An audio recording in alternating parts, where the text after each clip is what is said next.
Good evening, everyone, and thank you for joining us. My name is Lisa Moser, and I am the manager of the Julia de Burgos gift shop here at Taller Puertorriqueño. And it is our privilege to host a conversation this evening with two incredible authors, Esmeralda Santiago and Dahlma Llanos-Figueroa, who I'm going to introduce in just a moment.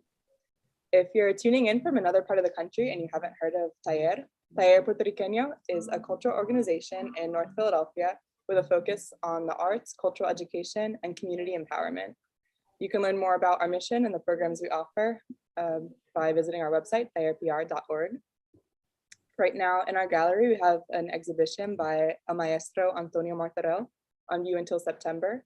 And we are currently in the middle of our spring fundraising campaign and silent auction, which is going until May 31st, if you would like to support the work that we do here, which includes events like this one. The conversation this evening will be about 45 minutes long with about 15 minutes of Q&A at the end, and we'll wrap up by 7. So feel free to comment your questions throughout. If you're currently watching from Taller's website, you can click the watch button below to go directly to YouTube, or if you're watching from Facebook, you can click on the link to be taken to YouTube, because the YouTube comments is where we'll be drawing our questions from, and we would love to hear your question. So now at this time, I would like to introduce our authors. Esmeralda Santiago is the author of 3 acclaimed memoirs, When I Was Puerto Rican, Almost a Woman, and The Turkish Lover, and of the novels America's Dream and Conquistadora. Dahlma Llanos-Figueroa is a product of the Puerto Rican communities on the island and in the South Bronx. The 2009 hardcover edition of her first novel, Daughters of the Stone, was listed as a 2010 finalist for the Penn Robert W. Bingham Prize.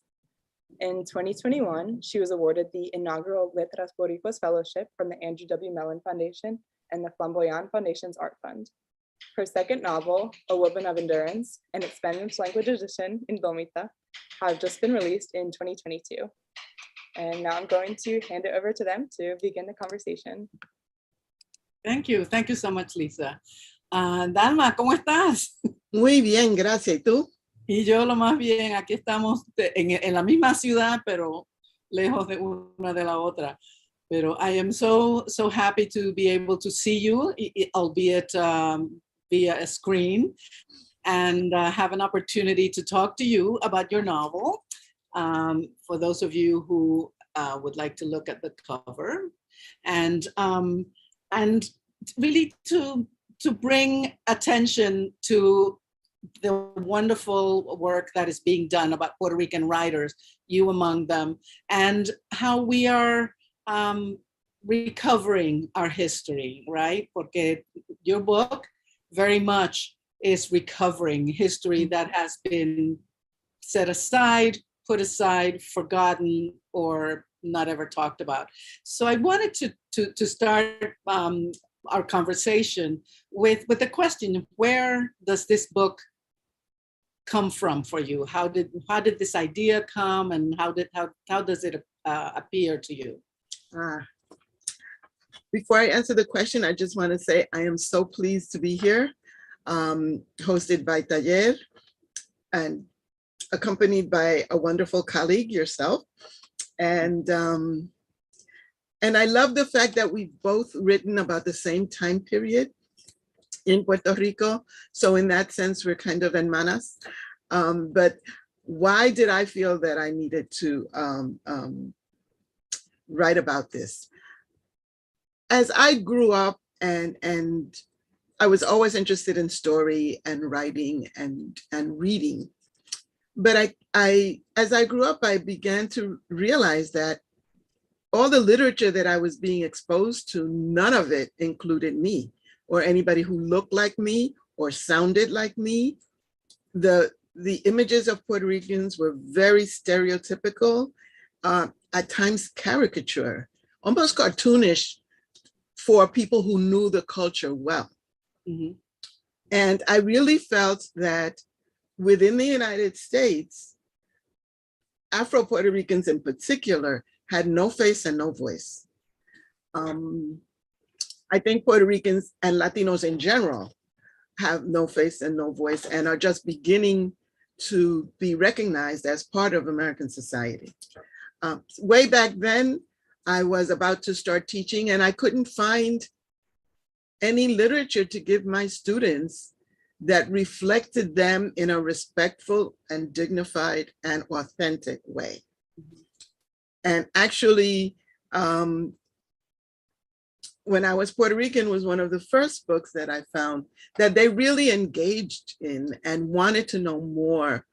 Nicolas Zamor was also one of the first Puerto Rican writers, and Piri Thomas. But Puerto Rican society is as varied as the general American society. And I didn't find that richness, that nuance.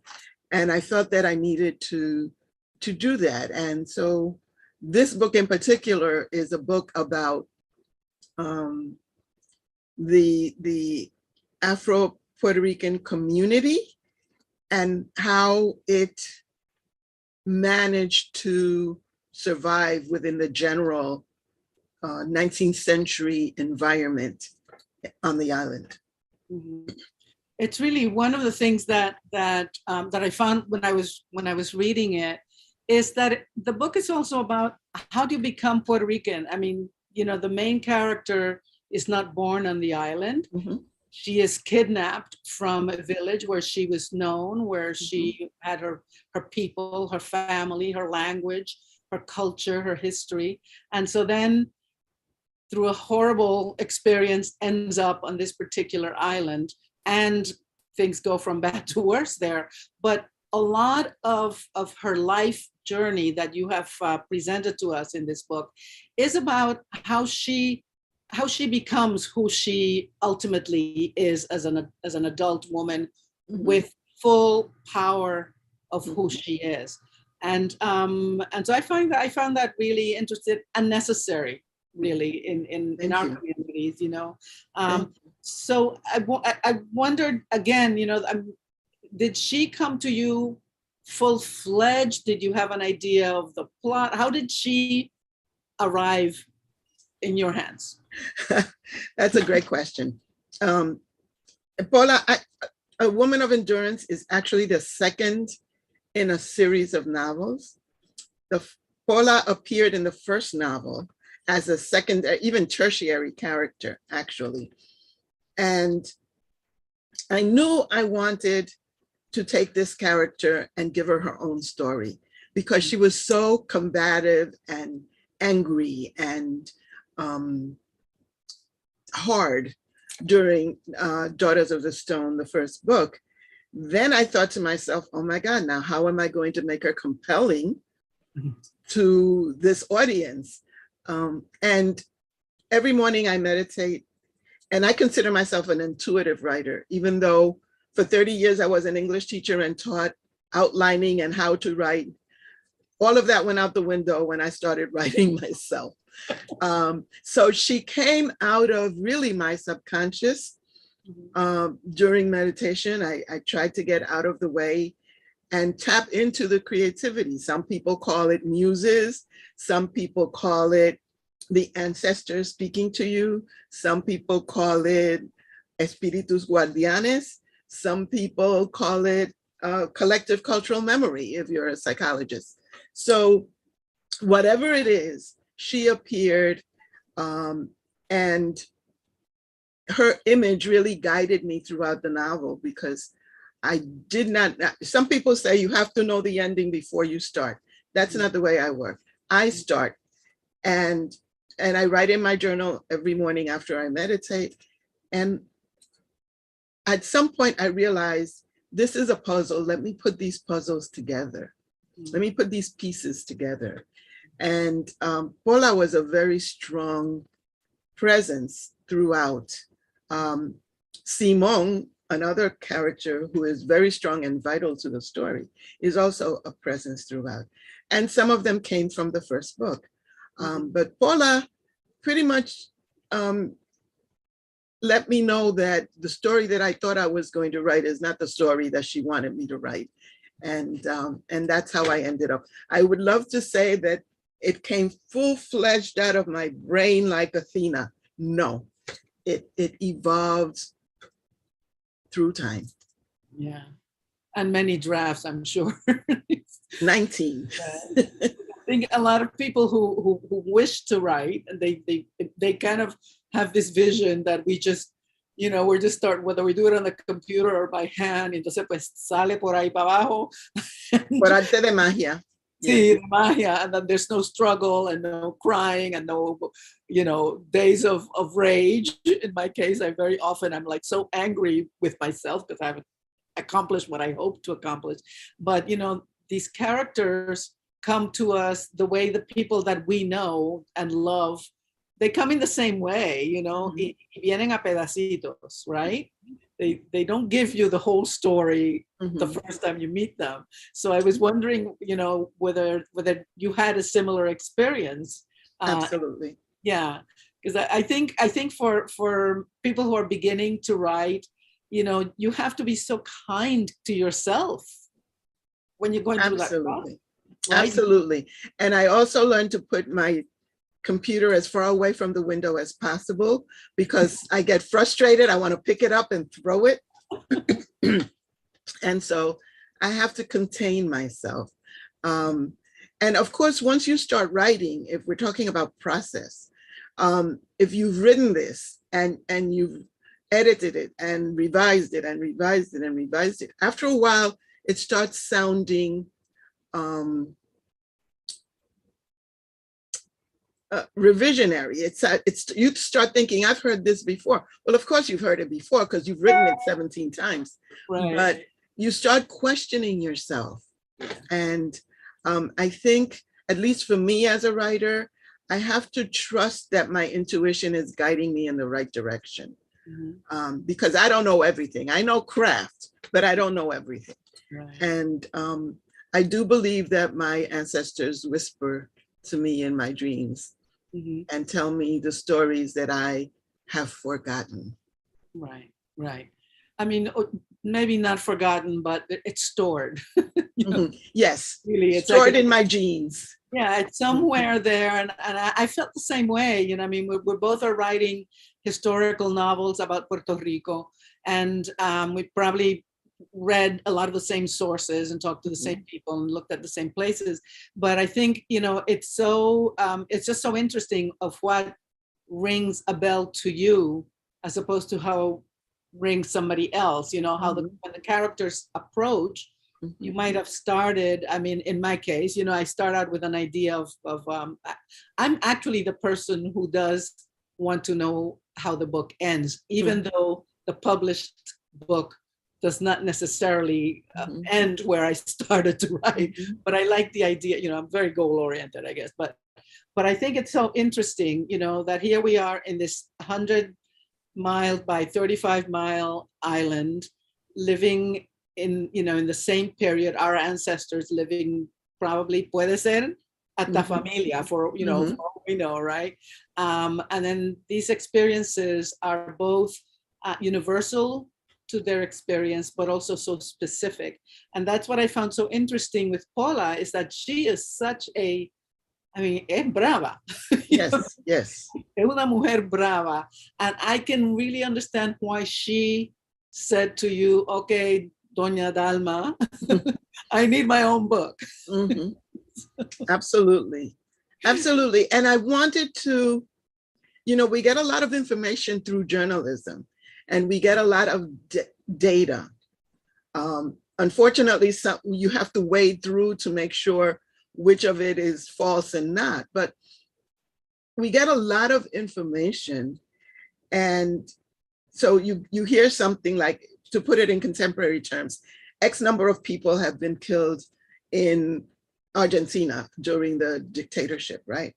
Well, if you tell me 500,000 people were killed, I can't wrap my head around that.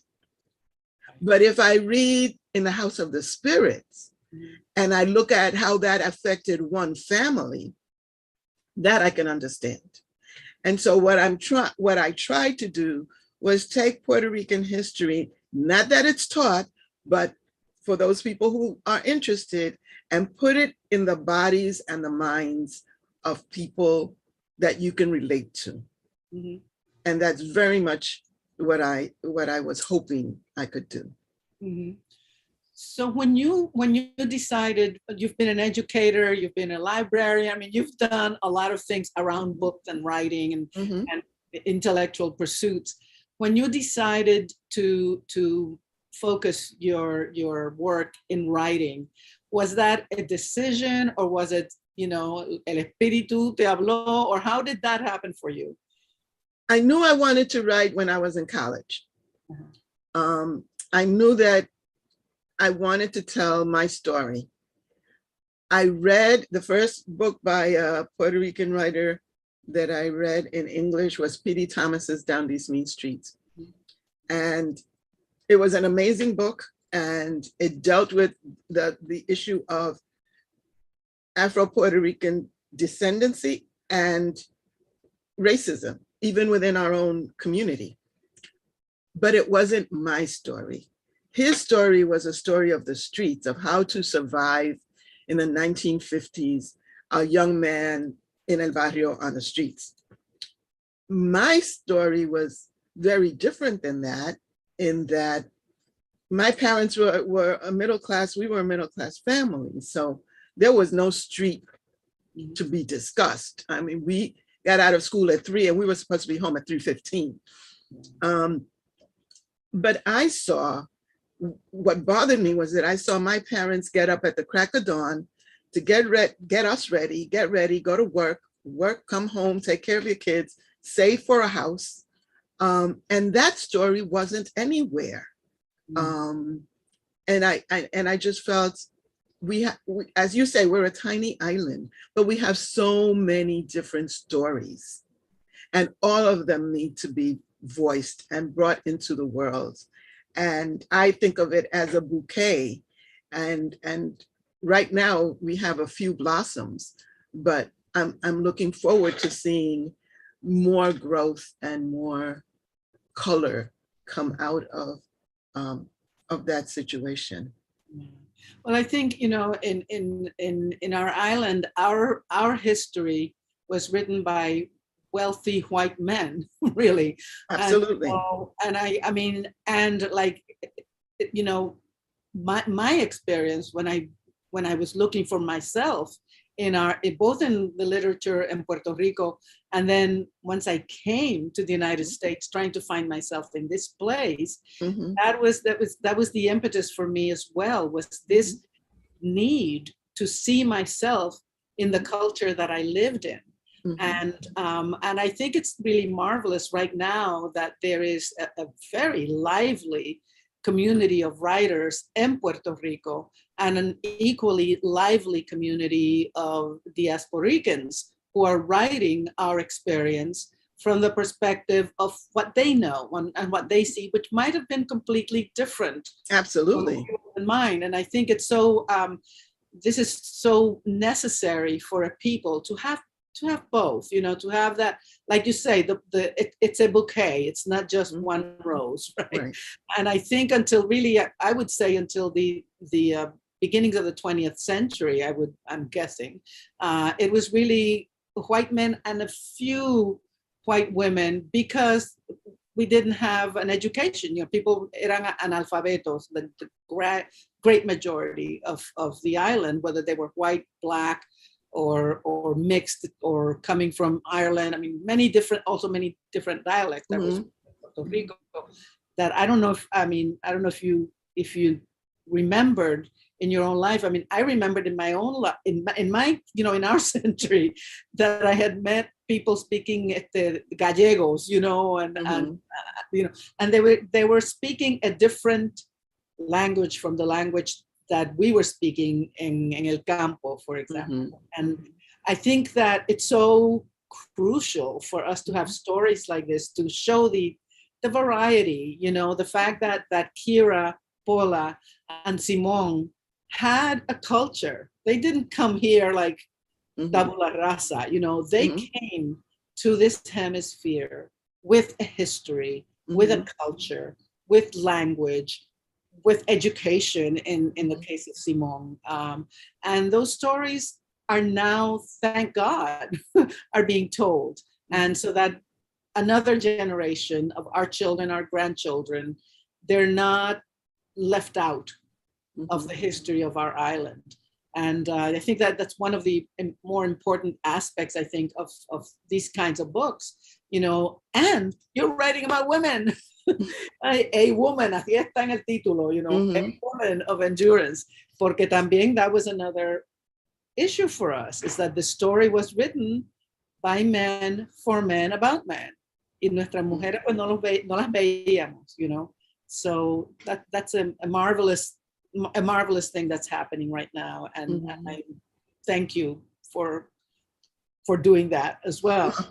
Well, thank you. I know that there is a rich 19th century tradition of literature in Puerto Rico, but you're right, it was mostly created by men. And there were women who may or may not have been as recognized as they deserved.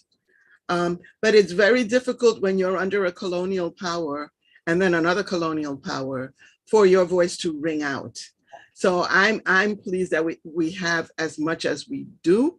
But when I was researching, I had to be very careful, especially in terms of the history of enslaved people, because nobody asked them. The only ones who wrote about it were the owners. And even then, it was only in terms of their own ownership of this person, because the church says they're a person, but they certainly weren't treated as vital human beings.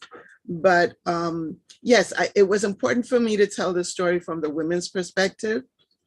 Another one of the stereotypes that I very much fought against is this notion of the Puerto Rican woman being this servile person who is totally subjected to her husband's whims and has no will or impetus of her own. That was not the experience that I had in my family. And I wanted to put my ancestors in the picture. Women who they might have been on the farm, they might have been taking care of the kids, but they were incredibly vital and spoke their minds and held the family together, because the men were out in the sugarcane field or out with the cattle or with the chickens or whatever. And these women were the ones who passed on the story to the children, both boys and girls. And so I think of my grandmother, and I don't think when she got angry, my grandfather got out of the way. So timidity was not in my gene pool. So I really have these strong women, and people say to me, you have like 27 characters in this, how do I keep track? And I don't necessarily expect you to keep track of the names for each, but just the essence of the person. So you may not remember who Leticia La Loca is, although she's very vital. You can't miss her. But I did want to present a sense of this Black community of enslaved people being diverse, nuanced, complex. From the white perspective at that time, they were all just Black slaves, right? But within that group, there was a scholar, there were artisans, there were people who worked with their bodies, there were people who worked with their hands, there were people who were recognized as having incredible creative abilities. There were also Muslims and Chinese, and as you mentioned, Irish. This island has so much influence from outside that makes Puerto Rican culture so rich. And I think one of the things that we're very good at is borrowing from the colonial powers what we need and what we want, and creating a hybrid of what we really are.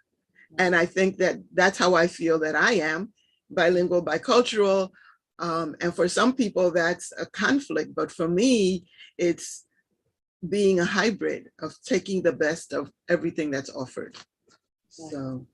No, it's really lovely. But the other thing is that Puerto Rico has always been a crossroads. I mean, Absolutely.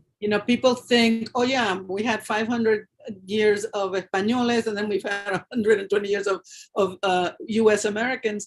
And the reality is that it has always has been a crossroad, and people come from all over, and they come, and a lot of them stay and have generations that trace their ancestries, not necessarily from Spain or from the United States, but from other places in the world, including the Africans who were brought there. So there's that sense that siempre ha sido un sancocho, siempre. It's always been that way from the very beginning. And I think we forget that. And I think part of it is for us to celebrate that diversity that we have always had, pero the thing is that the literature didn't always reflect it until very, very recently. And that's what I tried to do with my novel, is create as many varied characters with complex psychological backgrounds as I could. So I don't think I've ever read about a Puerto Rican Black albino. I've just never seen that on a page anywhere. So I tried to pull in as many different strands of culture as I could. I think it's really funny when you said earlier that you have like 27 characters, and people are saying, this is the big complaint that I get all the time from my editors, from my agent, from a lot of my reader friends who are not from our culture. But the fact, I always have to say, mira, I'm the oldest of 11 children. My father was one of 13. My grandmother was one of 9, We are surrounded by people. It's a small island that has always been overpopulated, but it still manages to function as much as it can, given all the challenges that it has. And so, so for us, hearing all these names is not confusing. If you don't know Leticia La Loca, you're gonna hear about her. You're gonna know about Celestina. It's a name. It's just a name to you, but really to the writer, that's a person. And I think just like in every day, we just hear names that we may not connect with immediately, but just stay with it. They're coming. Trust me, yes. Just trust the writer. Yeah. Trust the author, that you're not just throwing it in because you want to increase your word count or anything. Exactly. It's like it really thought about very carefully. And I think that's obvious in your writing, that you really thought about, you're filling in holes. Donde había un boquete, you try to show that was not empty there. Right.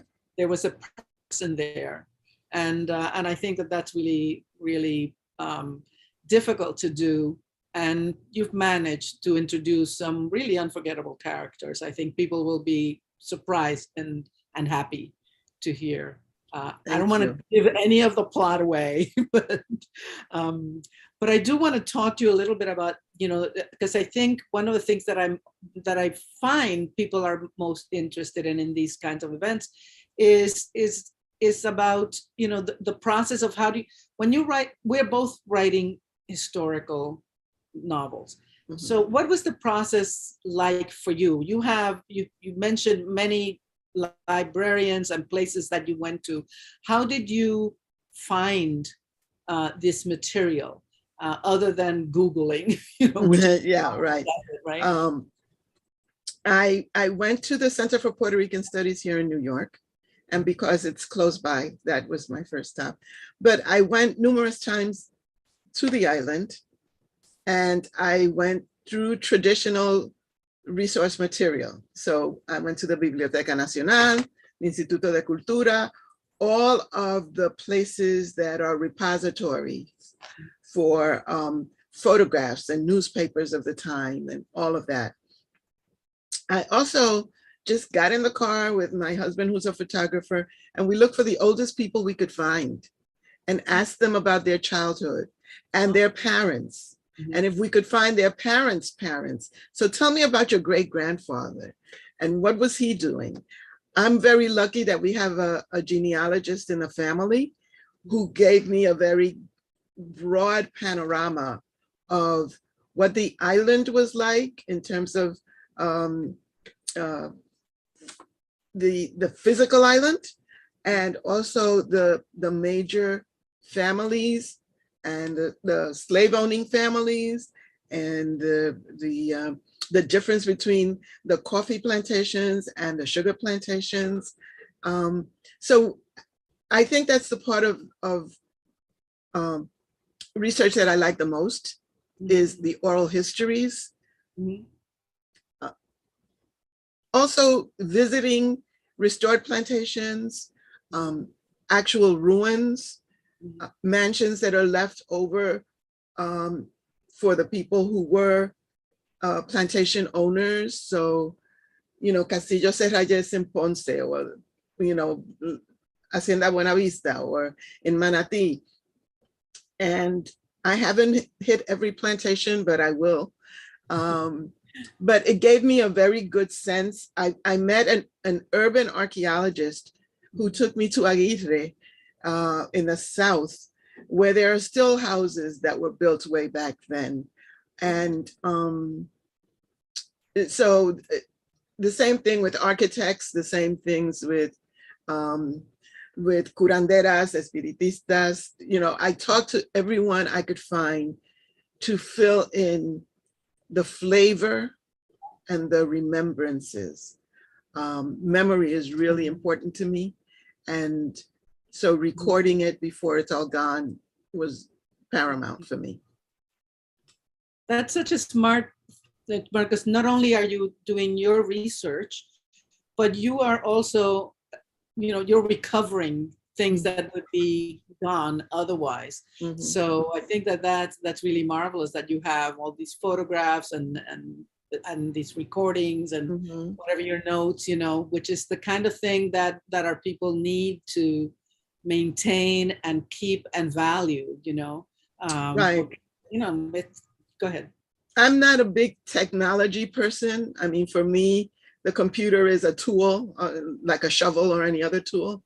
However, the Library of Congress has a huge collection in their Latin American studies on photographs and newspapers from Puerto Rico at that time.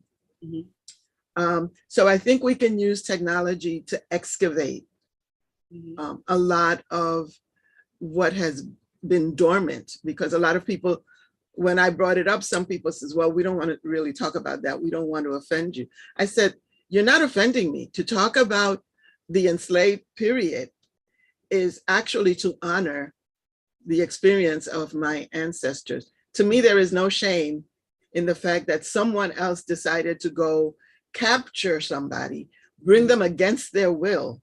And the shame does not lie with me. Right. So if they're ashamed to be covered, it's not mine.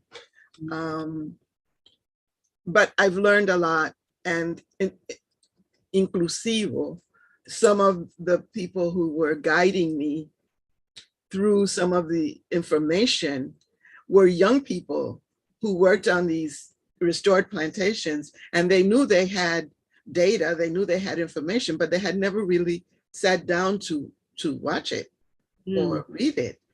And so here's this uniformed person who you would think I would go to ask about things, who was saying, I didn't know that. And so I think it was a learning experience all around. And I hope that it's a learning experience for a lot of the readers who don't know about it. Right. I mean, I think that this is the importance of writing historical fiction that is based on reality rather than, sci-fi or fantasy fiction, history, is that we are taking actual experiences that we've read about, found about, whether through journals or newspapers or relatos from recordings, and then we are recapturing it for another generation who needs it, really. I mean, they need it. I mean, we needed it when we were looking for ourselves in this culture. So obviously that has not that has not been solved entirely. There's still that need, and I think it's really so important. I often tell people one of the things that one of the most touching things in my life at the end of my parents' lives were that I recorded them, because you grow up, you're already like a middle-aged woman. I don't know very much about my parents' lives before I was born. I mean, I'm the important one kind of thing, right? And so it never occurred to me to ask them about what it was like. You don't think of your parents as a child, really, right, until you're forced to think that way. But then once I began to interview them, I realized how different my relationship to my parents became after that knowledge arrived into my hands. It was so important to know that my mother was born just at the beginning of the Great Depression y la Gran Hambruna in Puerto Rico. It explains so much. And until she tells me that actual story, I had no idea. And I think we can't forget those kinds of things, because it's part of our history. Like you said, está en la ADN. And whether it's muses whispering to you or angels or your meditations, it's in you, and it's good to be able to capture it. So I highly, highly recommend people to talk to our elders, and pay attention to their stories. Really, because they can tell you a lot. So it's a big part of, I think, of our jobs is to capture that information, because otherwise it disappears. Right, and then our children will be rootless because they'll be depending on other people's experience. Right. So I really feel like we have to look at the past to get our bearings, our foundation, not stay there, but look at it, examine it, acknowledge it, so that we can plan for the present and build for the future. We see what happens when we forget the past. We are doomed to repeat the same mistakes. So I hope that both your work and mine will help future generations navigate what it is to be Puerto Rican and who we are and who we were. And to see that the richness. I mean, you and I have very different experiences. And again, going backwards, writing about the same period, and they're different stories. There were different people. Absolutely, totally different.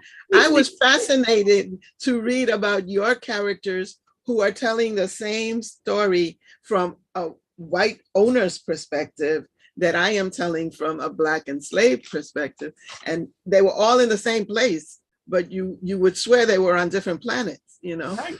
Well, but they were. I mean, yes. they really were. And this is, when I started writing Conquistadora, I said, how did we get to this point? When I did my genealogy, my father's grandfather and grandmother, and on both sides of his family, they had been enslaved people, right? And so it wasn't like it was a surprise to me, because you look at my dad and the descendancy is very, but I wanted to know where did they come from? I couldn't find where they came from specifically, but I knew I wanted to know what happened to them. How did that happen to these people que están en mi sangre, And it's just, it's about what you said, the characters, sometimes they're the ones who guide the story. They're the ones who say, okay, well, let me tell you how it happened in this place that you envisioned and fictionalized and invented.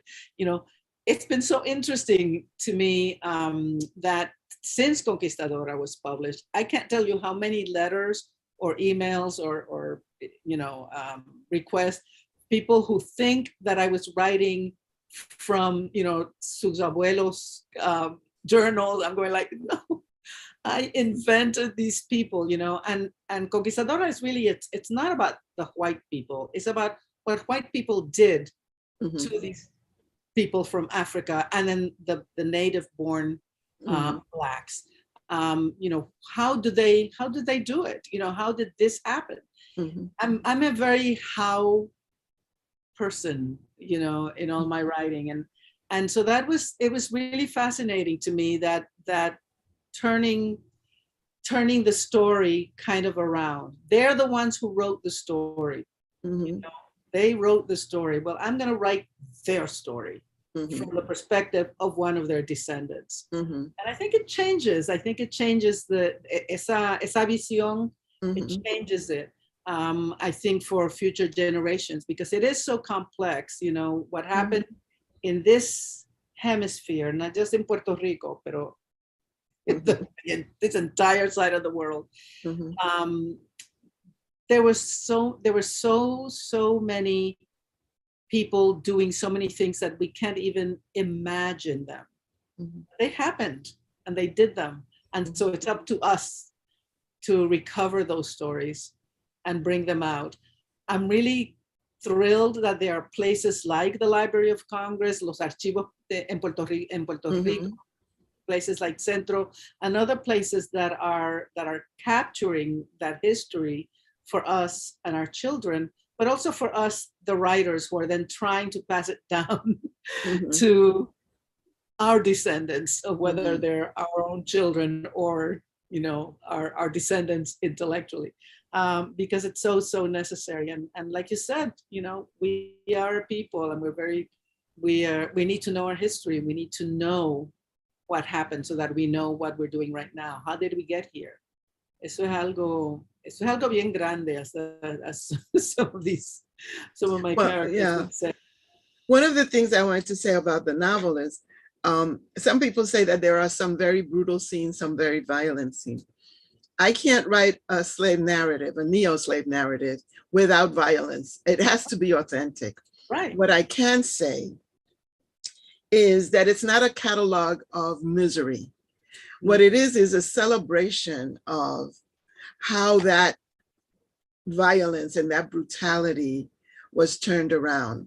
Because the reality is, if those women, those Black women, hadn't figured out how to survive, I would not be here. A lot of us would not be here. So that alone is a triumph. And so I don't write novels of hopelessness. I write novels of resistance, and also novels of celebration of life and recapturing of humanity. Yeah, and exactly. And this is, I think that's what we're doing as being historical novelists. This is what we're trying to do, is to recapture something that it really has fallen between the cracks of textbooks, let's say. Historians do a wonderful job, perhaps, of giving us all the data, like you mentioned earlier. But really, until you are with Paula in the woods alone, having scared, you know, enraged and not knowing how to do with it, until you have that, until you feel it and you read it and you see it, you know, the data doesn't matter, like you said earlier. It's just, it doesn't connect to you. But then you see somebody like that, somebody like Simón, you know, I mean, he was a scholar. Yes. And he came here, y no se les da cuenta a Doña Filo y a Don Tomás to even ask, you know. So I think those kinds of things are so necessary for us to know about, and to not shy from it just because, yes, that happened. You know, I am so grateful for that, those families, my father's family, they survived so that my dad could survive, so that I could be born, so I could look back and celebrate their lives. Absolutely. And you're having the same experience. And it's just like, this is like the best job one could have, is to bring that back to our people. Absolutely. Oh, hi, Lisa. Hello, Lisa. As if we were having un cafecito. Right, we're just sitting around shooting the breeze here. Yeah, and I'm sure we could talk for probably another hour. This has been a great discussion, but at this time we're gonna get started with the Q&A. So if anyone watching has any questions, you can go ahead and put that in the chat. I guess I can get us started though. Dahlma, could you talk a little bit about the Spanish translation of the book? Oh, yes. I love the Spanish translation of the book. When Daughters of the Stone, my first novel, came out, people kept saying, you need a translation. I said, well, no, I don't translate it. Publishers translate it.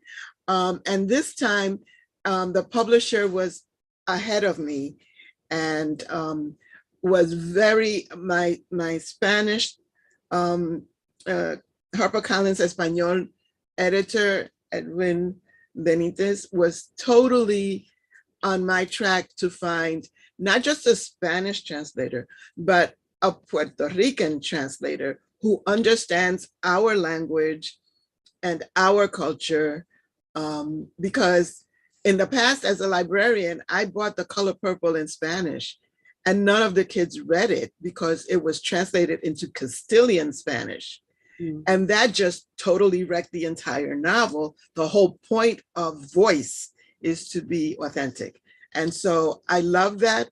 I love that there is a Spanish audio. In fact, I have a friend who grew up in New York, who's English dominant but speaks Spanish, but she wants to brush up on her Spanish. So she bought the English novel to read for herself. Then she bought the Spanish novel in print and the Spanish novel in audio. And she's reading it in Spanish at the same time that she's listening to it in Spanish.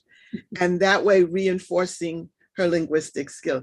So I'm always amazed at all the different combinations that people use and for what purpose.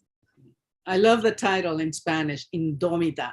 Yes, we talked about it and it's perfect. It's perfect. It's perfect for this character. It's just, I mean, you cannot find another word in English that would have that strength of that. Right. So I hope Aurora's listening or her ears are prickling wherever she is to know that we all love her translation. So while you're looking for another question, I want, because this is one of the, also another question that I often get, that I get asked and I balbuceo, right? You know, because I'm like, and that is, you know, we're writing in English. Mm-hmm. You and I are writing in English about an experience in Spanish. Mm-hmm. And then we put in words in Spanish, you know, because usually, for me, it's because it's much more compact than having to explain it into English. Mm-hmm. So what is your experience with you know, the Spanish words that you use as you're writing in English? Or right, when I use Spanish words or Spanish phrases, I go out of my way to put in enough context clues so that people who don't speak Spanish understand what's going on, get the gist of what's going on. Some people can't stand it and, you know, put the book down and this is just not for them. Other people find it challenging at first, but then they roll with it and they find that they feel they have a richer experience by having the Spanish in there. And I feel like this happened in Spanish. I want to seduce you into this world and you need to hear it as well as see it. And so the Spanish will always be there. I will not put in a glossary because I don't want to break the rhythm of the reading to have people go back and forth on pages or look it up on Google. It's like, nah, that's not it.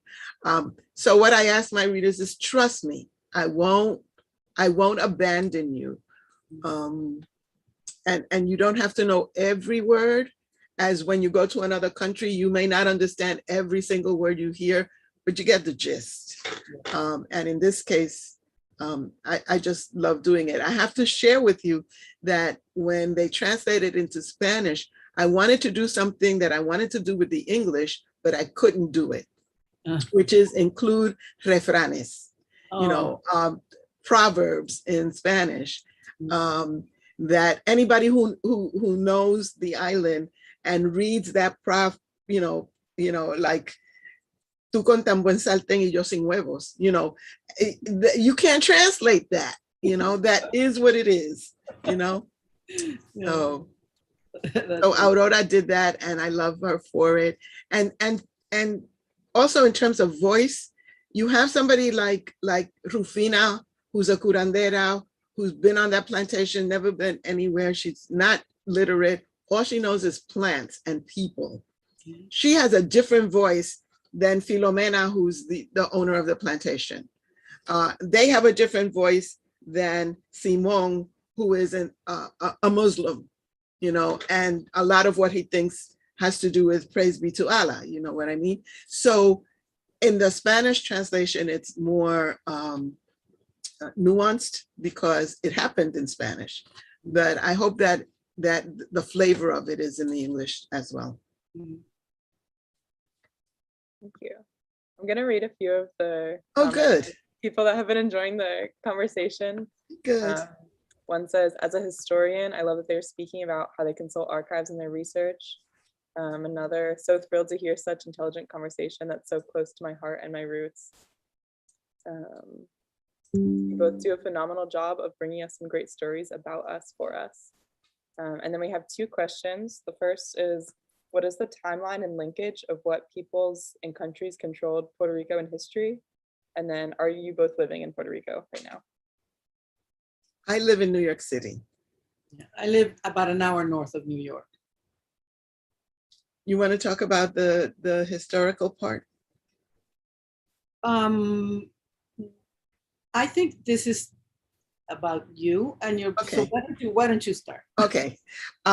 So the Spanish were in Puerto Rico from the 16th century until the Spanish-American War at the end of the 19th century.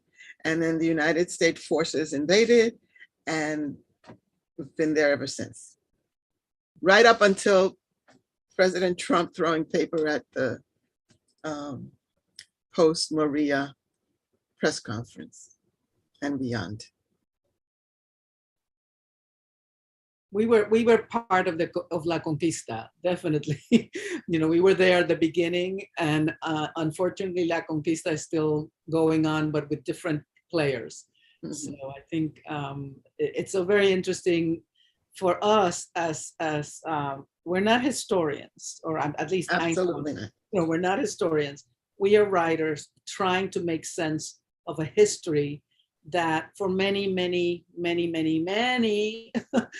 decades was prohibida from us. We had no access. We had no access to our history because we weren't writing it, and even if we wanted to write it, we didn't even know where to start. Pero people like Dahlma, people like Nicolasa, who was writing about the Puerto Rican experience in New York, when we were still todavía trying to figure out whether or not we should do what we're doing. There have been these madrinas, and I'm sure there's some padrinos as well, like Piri was. Mm-hmm.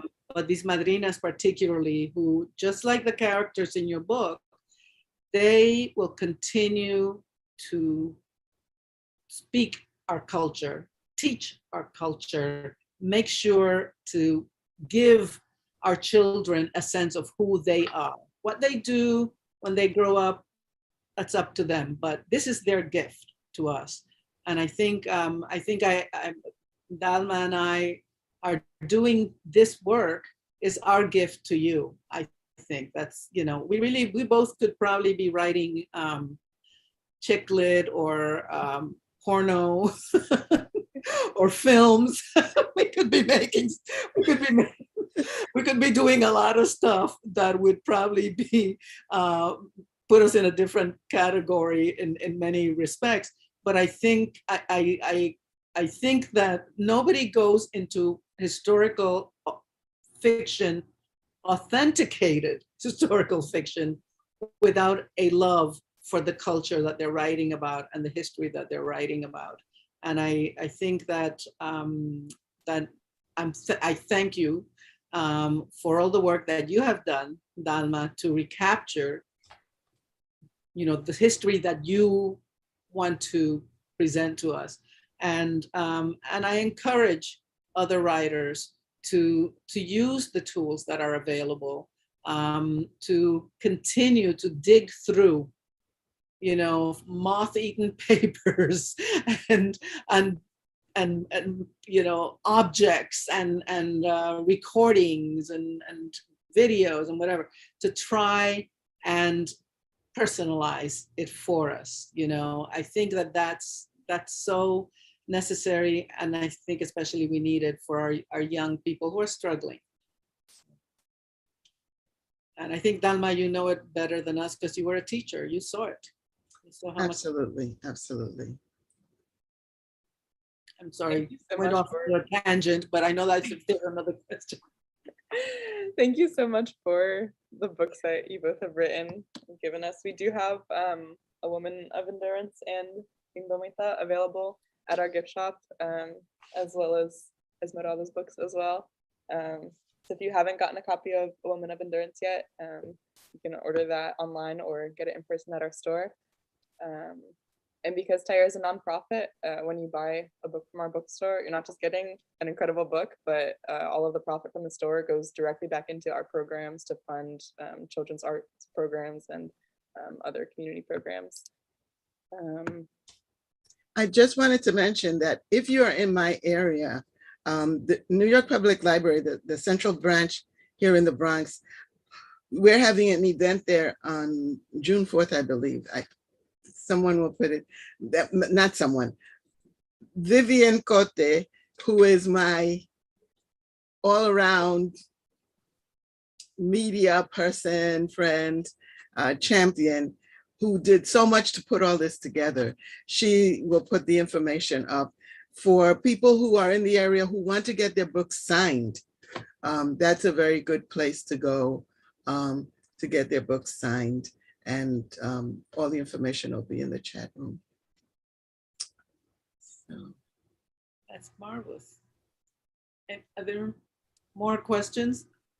I think that was all the questions, but the video will stay up posted on YouTube. So if you enjoyed the conversation today, feel free to share it. Yeah, thank you both so much. I really want to thank Taller. Thank you for sponsoring this, and Vivian for putting it all together. Yes, and Dahlma, it's really wonderful to see you and to be able to talk to all our viewers about your book, and to have this conversation about the work that we do by ourselves, solitas en una esquinita.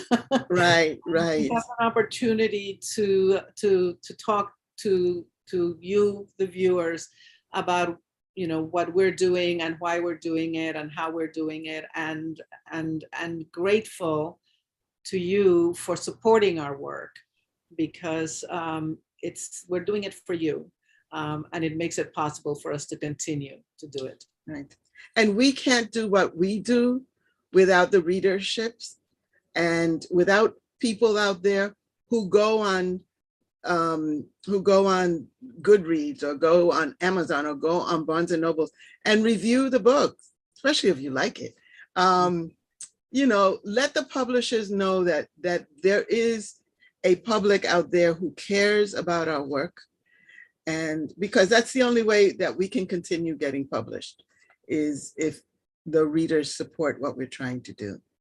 That's so important, Dahlma. I'm so glad you said that, because it's not only important for us to continue our work, but there's so many writers who would like to be published. And right. They, the publishers, they look for the numbers, right. How many ticks there are and how many books are sold in a particular way. So if you are the family or friend or yourself are an aspiring writer, the best way to help yourself to get published is to buy the books of other authors, because really for us, it's our mission, it's our love, it's our gift to you, but for them, it's a business. Absolutely. And so just make sure to remember that, and for them, Ka-ching, ka-ching. It's what makes sense. And you know our cultures, right? We buy, one person buys a book and 5 people in the family says, as soon as you're finished, I want to read that book. But you know what? The publisher thinks they bought 1 book. Maybe 10 people read it, but you bought 1 book. So as much as I know that we love each other and want to share with each other and all of that, maybe when it comes to Mother's Day and Christmas and birthdays, and maybe think about sharing books with folks, because it's important to let them know that we know and we care. And I can't tell you how many books I bought that I haven't had a chance to read yet. And they're just piled up. Forget about a shelf. I have whole bureaus full of books that I have not read that I can't wait to read.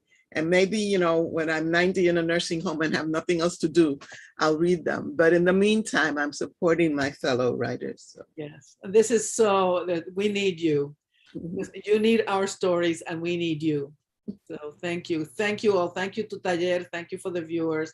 Thank you, Dahlma, for all the work that you've done, and for, I know what an accomplishment it is that a book not only written, but finished and published and out there. And that's really, really marvelous. And I congratulate you. And thank you so much. And welcome. my publishing house, HarperCollins, and HarperCollins Amistad and HarperCollins Español have been so supportive. And Vivian and Marie Brown, you're my ladies. So, and Lisa, girl, you rock. Thank you. So do you, Dahlma. Okay. Hopefully we can have you back in person again sometime. Whenever you like. We'd love to have you too. Okay. Thank Good you. night. Good night.